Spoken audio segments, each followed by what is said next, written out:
കട്ടപ്പനയാറ്റിലെ മീനുകൾ ചത്തുപൊങ്ങുന്നു. ചൊവ്വാഴ്ച രാവിലെ മുതൽ കുഴികോടിപ്പടിയിലാണ് മീനുകൾ ചത്തുപൊങ്ങിയത്. നഗരസഭ ആരോഗ്യ വിഭാഗം സ്ഥലത്തെത്തി പരിശോധന നടത്തി. ചൊവ്വാഴ്ച രാവിലെ മുതലാണ് പൊന്നിക്കവല കുഴിക്കോടിപ്പടി മേഖലയിലൂടെ ഒഴുകുന്ന കട്ടപ്പനയാറ്റിൽ മത്സ്യങ്ങൾ ചത്തുപൊങ്ങുന്നത്. കൂട്ടമായി മത്സ്യങ്ങൾ ചത്തതോടെ വെള്ളത്തിൽ ദുർഗന്ധം വമിക്കുകയാണ്. വെള്ളത്തിൽ ആരെങ്കിലും വിഷം കലർത്തിയതാവാമെന്നാണ് പ്രദേശവാസികളുടെ സംശയം. വേനലിൽ വരൾച്ചയ്ക്ക് ശേഷം മഴ പെയ്തതോടെ കട്ടപ്പനയാറ്റിൽ നീരൊഴുക്ക് ആരംഭിച്ച സാഹചര്യത്തിലാണ് ഇത്തരത്തിലെ സാമൂഹ്യവിരുദ്ധ പ്രവർത്തനം. ഇതോടെ വലിയ പ്രതിസന്ധിയാണ് ഉണ്ടായിരിക്കുന്നതെന്ന് നാട്ടുകാർ പറയുന്നു. കട്ടപ്പനയാറിൻ്റെ പരിസരത്ത് ഈ കുഴികോടിപ്പടിയുടെ പ്രദേശത്തായിട്ട് സാമൂഹിക വിരുദ്ധത്തിൽ ആരോ വിഷമെന്തോ കലർത്തി മീനുകൾ കൂട്ടമായിട്ട് ചത്ത് ഇവിടെ ഭയങ്കര ദുർഗന്ധം വമിക്കുകയാണ്.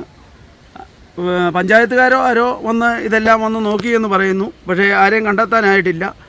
അധികാരികൾ ഇതിൽ ബന്ധപ്പെട്ട് ഇതിന് തുടർ നടപടികൾ സ്വീകരിക്കണമെന്ന് അപേക്ഷിക്കുകയാണ്.